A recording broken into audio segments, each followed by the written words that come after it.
अब्बास अंसारी की विधायकी क्या वापस होगी? क्या अब्बास अंसारी सुप्रीम कोर्ट का रुख करेंगे?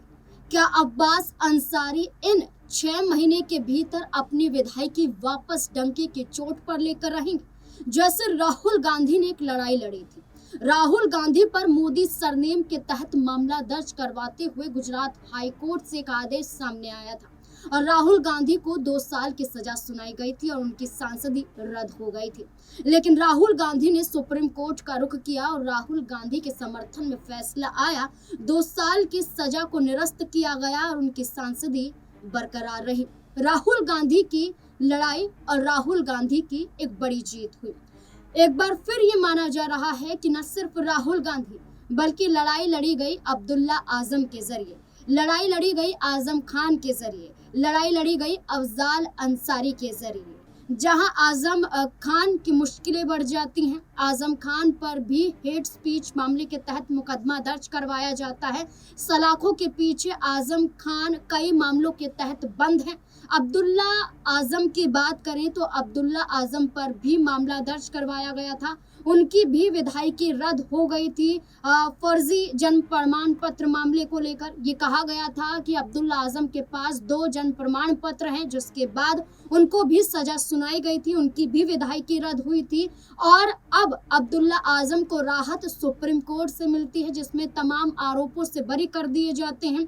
इसके बाद लोकसभा चुनाव के मद्देनजर अफजाल अंसारी पर भी ये तलवार लटकी थी कि अगर उनके खिलाफ सजा सुनाई जाती है तो वो लोकसभा का चुनाव नहीं लड़ पाएंगे।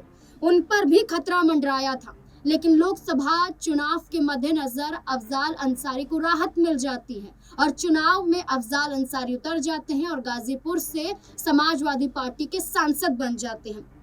एक तरफ राहत मिली तो एक तरफ मुश्किलें बढ़ी, लेकिन हार नहीं मानी गई। अब ऐसे में माना जा रहा है कि मऊ एमपी एमएलए कोर्ट से जो 2 साल की सजा का फैसला आया, इसको चुनौती देते हुए अब्बास अंसारी ने इलाहाबाद हाई कोर्ट का रुख किया। इलाहाबाद हाई कोर्ट का रुख करने के बाद अब सुनवाई की तारीख 24 जून तय की गई है। अब 24 जून की तारीख को भी अगर अब्बास अंसारी के समर्थन में फैसला नहीं आता है तो क्या वो सुप्रीम कोर्ट का रुख करते हुए नजर आएंगे?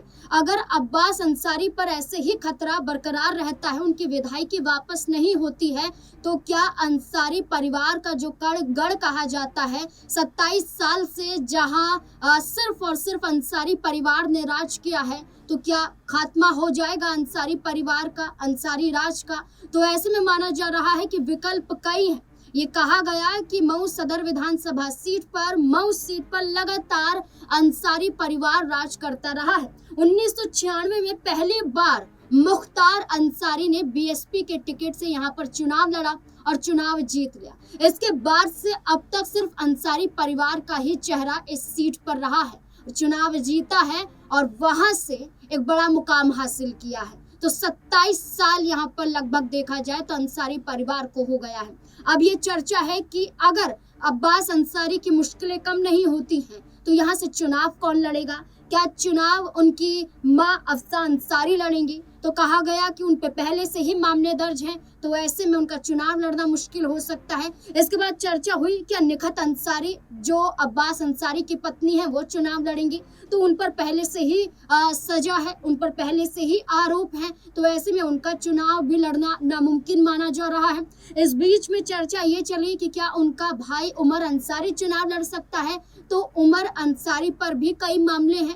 तो ऐसे में एक बड़ा चेहरा अंसारी परिवार से निकलकर सामने आ रहा है। मुख्तार अंसारी के भाई अफजाल अंसारी की बेटी नुसरत अंसारी का चुनाव लड़ना माना जा रहा है। तो एक तरफ ये है कि लड़ाई लड़ी जा रही है, अगर विधायकी वापस इलाहाबाद हाई कोर्ट से भी नहीं होती है तो अब्बास अंसारी को सुप्रीम कोर्ट का रुख करना पड़ सकता है।